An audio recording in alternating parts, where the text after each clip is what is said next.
I'm going through to heights that I never thought I could get.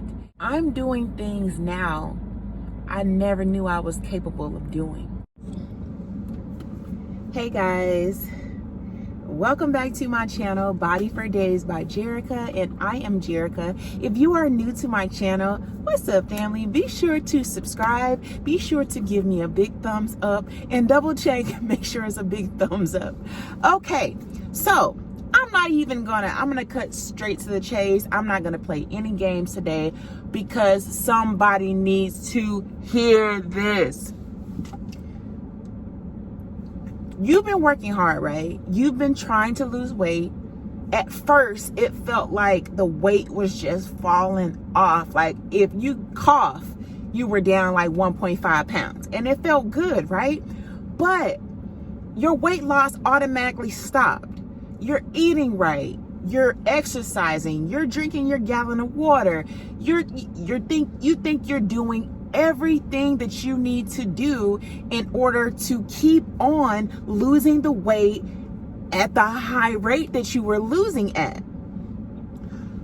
First thing you need to know, and I'm telling you, you guys, I'm telling you this from experience. The first thing that I did not know was my calories to gain weight, my calories to maintain weight, and my calories to lose weight.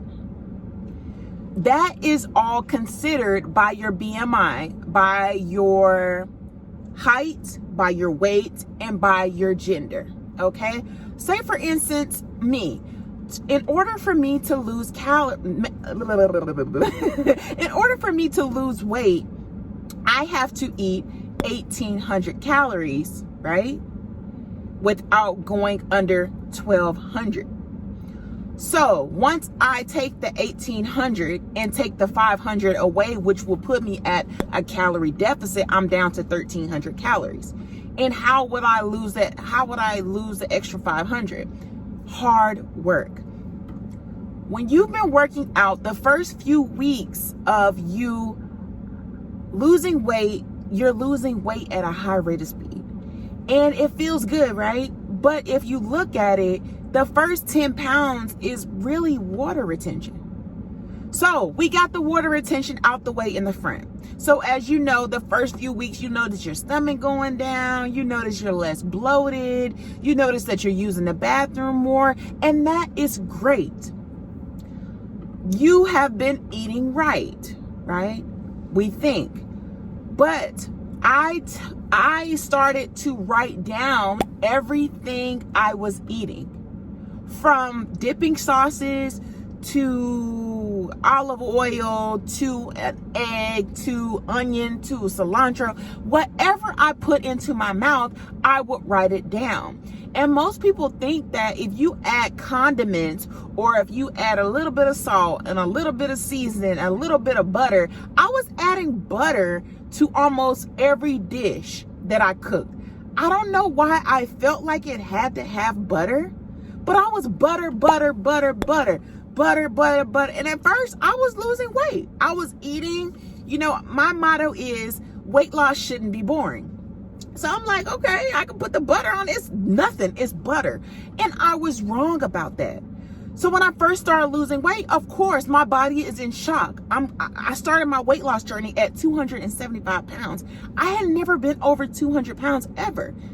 And I thought that I can eat a little bit, which made me still have a bad diet, but I was eating less of it and I was working out. So I was working out 30 minutes a day, maybe going on a little light stroll, or I looked at my pace when I first started working out. I was walking at a 21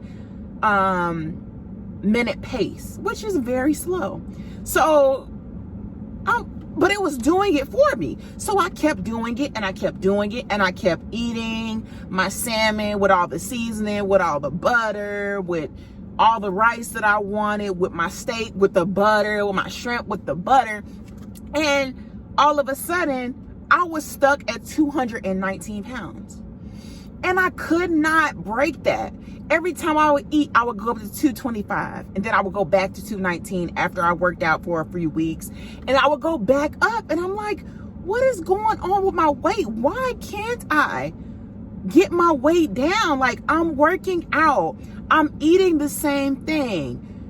And there is something called a sneaky calorie, which lies in your favorite stuff, your creamer, your sugar that you add, your low calorie smoothie that you think you're having. It's a lot of sneaky calories. And I realized a few things. I was putting too many condiments. I was adding unnecessary seasoning, which was sodium, which was holding the water retention in me.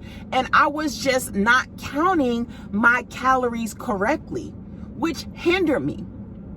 So another thing that you have to realize, if you do the same workout every day, your body is tired of you. Your body is used to it. Your body is preparing, like, okay, I know right now she's going to walk for 30 minutes. She's going to sweat a little bit. Then she's going to go back in the house, and then she thinks she did something, but she's going to put all those calories plus back into me. Do y'all understand what I'm saying? So your body is bored. At first you were losing weight because your body was shocked. You had a whole bunch of water weight just weighing on you, weighing you down, right? So things that I did that shifted everything in my weight loss journey was, if you do the same thing every day without pushing yourself and working more vigorously, your weight loss will plateau because your body is used to it. It's become a normal thing. So I would suggest this. For one, do weight training. You know that muscle weighs more than fat. If you don't, some women think that if I lift weights, I'm gonna bulk up, I'm gonna look like a guy. That's not true. I want that myth to be gone. You can do a low weight with high repetition. Okay? You can do a low weight with high reps. It doesn't have to be heavy, but weight training, full body movement exercises. Not just that alone, but still do your cardio and do more full body movements. That will help you more. Challenge yourself every time you go work out to go further or to go harder. Yesterday, you might not been able to, sprint or to walk faster.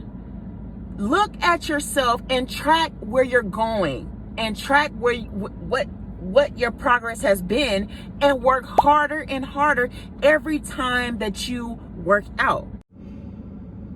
What is holding on to my body? What is working against me that's not allowing me to lose weight anymore? Like, why can't I lose weight? And it can become stressful. So when you become stressful and you're at a weight loss plateau, your weight loss is stuck, you can't do anything, you become more stressed, right? Don't. Just change things. Change the whole dynamic of your weight loss journey. Write down what you have been doing, what you have been eating, what you have been consuming as far as juices, as water, as coffee. Everything adds up. Make sure you're getting in tons of protein. You cannot forget your protein on your weight loss journey. There are supplements to the protein like whey protein powder, but you really want to focus on your beans. If you're a vegan, tofu, fish, your lean beef, just make sure you're getting tons of proteins in your diet as well. So you can substitute some of those high carb food for a little bit more of protein. I can't forget the alcohol. When you're on your weight loss journey, alcohol will stick to you like glue. So make sure, if you can, cut back on your alcohol once or twice a week. On the weekend, have one or two. Just don't overdo it. Alcohol will stick to your belly like you didn't know what happened to you. Take Take 1 week off of alcohol and watch your weight shift. Try to stay away from wine. Wine has more calories in it than actual alcohol does. People don't know that. While you sitting there being cute with your little wine, sipping your little wine, thinking everything's fine, everything's cute, that wine is about to attack your belly like none other. It's okay to drink sometimes, you know, but when you're trying to lose weight, you really want to eliminate those things that will hinder your weight loss journey and your weight loss. You want to try to cut that out. You want to try to minimize everything that's going to hinder you from reaching your goal. Also, intermittent fasting. Intermittent fasting helped me, but you have to determine if intermittent fasting is good for you, because intermittent fasting can break your weight loss plateau. There are different methods of intermittent fasting that you can research to incorporate in your weight loss journey. But you have to be mindful that if you are not made for intermittent fasting, you might end up overeating or binge eating. Intermittent fasting is very good for weight loss, bowel movements. You might just be backed up too. You might be backed up, which means you need to add more fiber to your diet. Whatever it is that you like for fiber, you can just go and Google, fiber intake or things that are high in fiber, and that will help you too. It'll also clean you out, because you might just be backed up and you might just need a cleanse as well. All those things play a valuable part in your weight loss journey. Don't feel bad to take a rest. Your body needs to rest sometimes. That could also be a thing that's hindering you from losing weight. You can't walk any faster. You can't do any full body movements. You can't push yourself to get out of bed and go work out. Make it fun for yourself, okay? Take a day off. Work out 4 to 5 days a week. Just make sure when you do it, you give 100%. Make sure you build yourself up. Lastly, make sure you take your non-scale victories well. Non-scale victories are your clothes fitting looser. You able to run faster. You can do more sit-ups. You lost inches in your arm. Your face is slimmer. Those are your non-scale victories that you have to give yourself credit for. Relieve yourself of stress. Your body cannot work out hard when it's stressed. Your body is tense. Just relax. Try to eliminate the things that make you stressed. Just take your weight loss journey 1 pound at a time, 1 day at a time, 1 obstacle at a time. Do not stress about it. Just long as you know you are doing your best, you are doing your research, and you are pushing yourself and striving and taking every victory that you get during this time, you are doing great. You are doing amazing. I am proud of you. I am proud of me. If you've been rocking with me and watching me through all of this, it's been a struggle, but I'm still here, and I won't give up until I reach my goal. And once you reach your goal, then you have to maintain your weight loss and being fit. So this is a whole life change. If you needed to hear this, just please give me a big thumbs up. If you want more videos like this, give me a big thumbs up as well. And I hope to see you guys on the rest of my future videos, and to see you in the comments and just say hello. All right, guys. So I am out for today, and I will talk to you on the next video. Smile. It increases your face value.